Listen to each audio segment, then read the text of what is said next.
Tu te souviens quand tu étais petit et que la sonnerie de la récréation retentissait?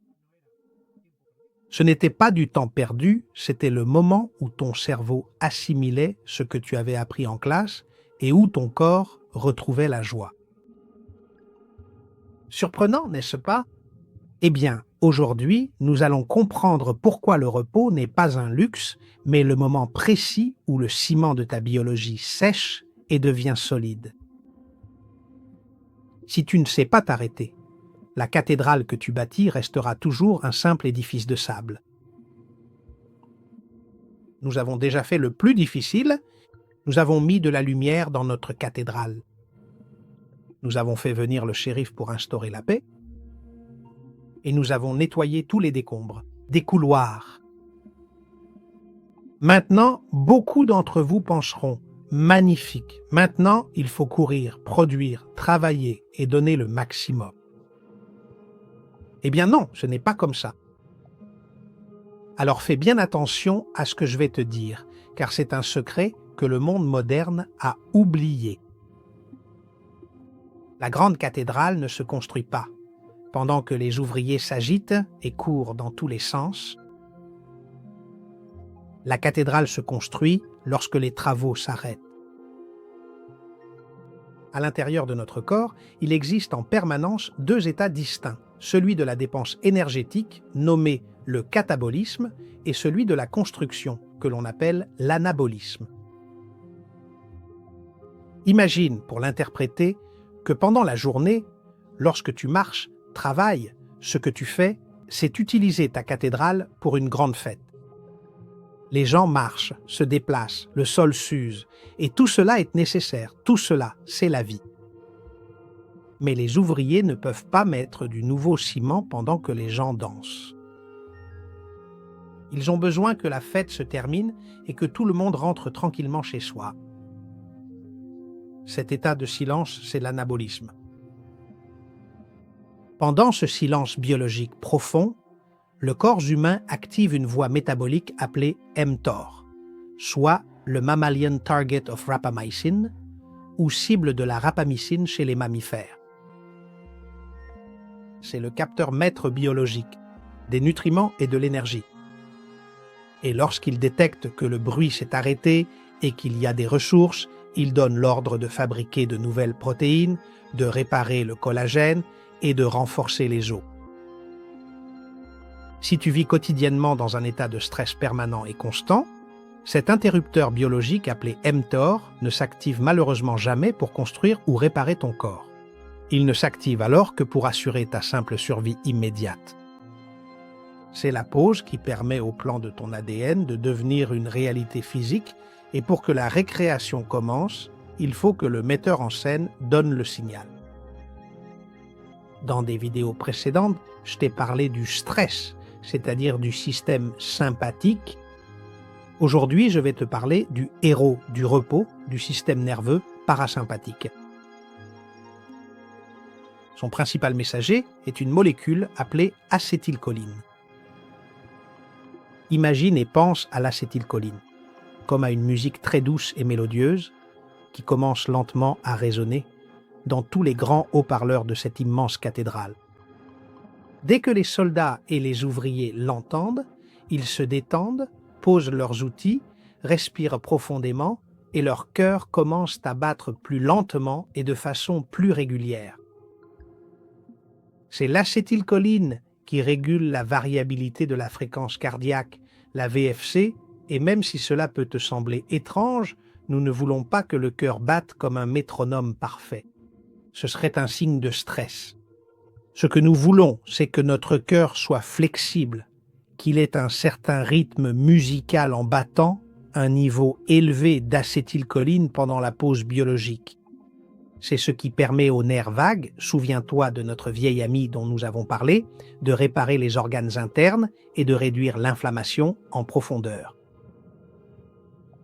Sans ce messager, le corps ne reçoit jamais le signal que la guerre est terminée.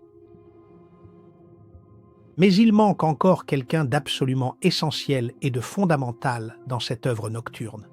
Quelqu'un qui n'apparaît que lorsque le monde entier est plongé dans un silence total et absolu. Il s'agit en réalité de l'architecte invisible qui décide précisément de la manière dont le bâtiment se régénère, durant les heures profondes où tu es paisiblement plongé dans le sommeil. Et voici un point clé. Qui il est possible va fasciner beaucoup d'entre vous. C'est une nouvelle preuve de la merveille qu'est notre corps. Nous avons une hormone appelée hormone de croissance, GH. Quand nous étions enfants, elle nous aidait à grandir et il est probable que tu le savais déjà ou que tu en avais déjà entendu parler. Mais attention à ceci.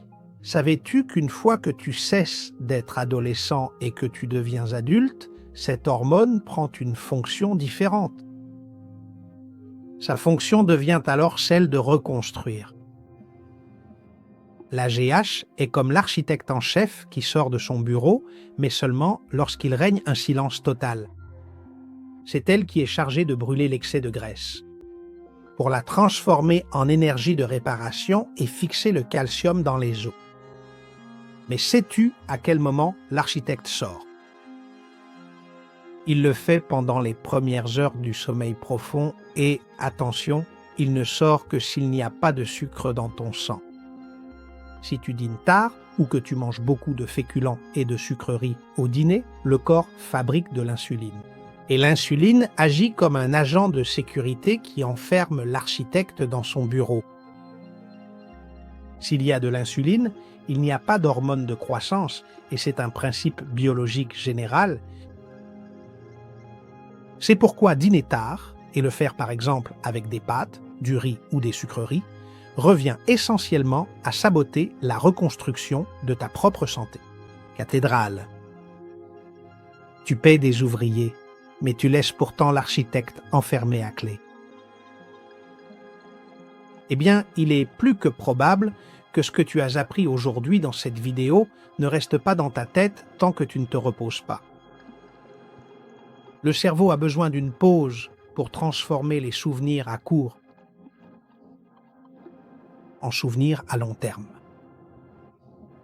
C'est comme si, pendant la journée, nous écrivions des notes sur plein de feuilles volantes et qu'à la fin de la journée, nous retrouvions le bureau couvert de papier.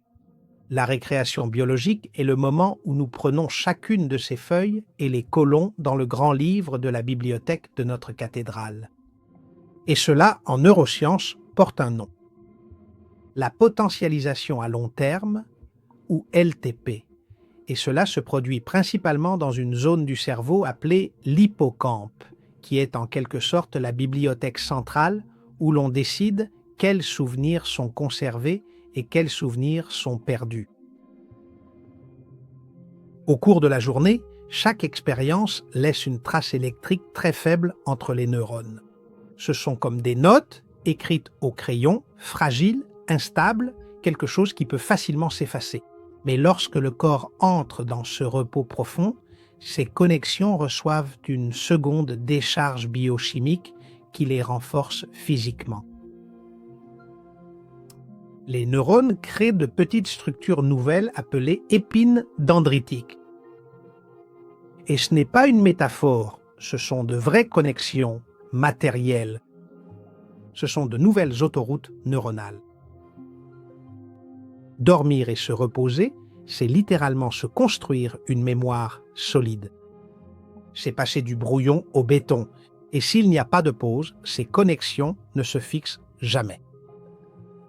C'est comme étudier toute la journée et que le soir, quelqu'un jette tous tes cours à la poubelle. C'est pourquoi, quand tu ne te reposes pas bien, ce n'est pas seulement de la fatigue. C'est que ton cerveau n'a pas pu transformer ce que tu as vécu en une architecture permanente. Le repos, c'est ce qui permet à ton expérience de devenir une architecture neuronale.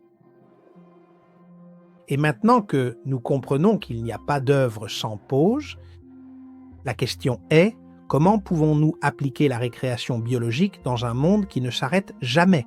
Eh bien, je vais te donner 4 outils très faciles à mettre en place. Le premier, la règle des 3 heures. Ne mets pas de nourriture dans la cathédrale au moins 3 heures avant d'aller te coucher. Laisse l'architecte, l'hormone de croissance, sortir travailler. Deuxième, essaie de faire ces petites siestes de 20 minutes. Ce ne sont pas de la paresse, ce sont des micro-pauses qui nettoient l'excès d'adénosine, c'est-à-dire la fatigue accumulée, et permettent au cerveau de retrouver de la clarté. Elles réinitialisent la tension de tes neurones. Troisièmement, silence total. Au moins 10 minutes par jour, assieds-toi en silence, sans téléphone, sans musique, sans livre. Laisse l'acétylcholine inonder ton système car c'est le lubrifiant de tes nerfs. Et quatrièmement, le contact avec le verre. Je te l'ai expliqué dans la première vidéo de cette série. L'échange d'électrons avec la Terre stabilise la construction. La nature n'est pas un décor, c'est l'atelier où se répare la cathédrale. Apprends à marcher pieds nus sur la terre quand tu en as l'occasion. Et souviens-toi, savoir s'arrêter est l'acte de souveraineté personnelle le plus grand.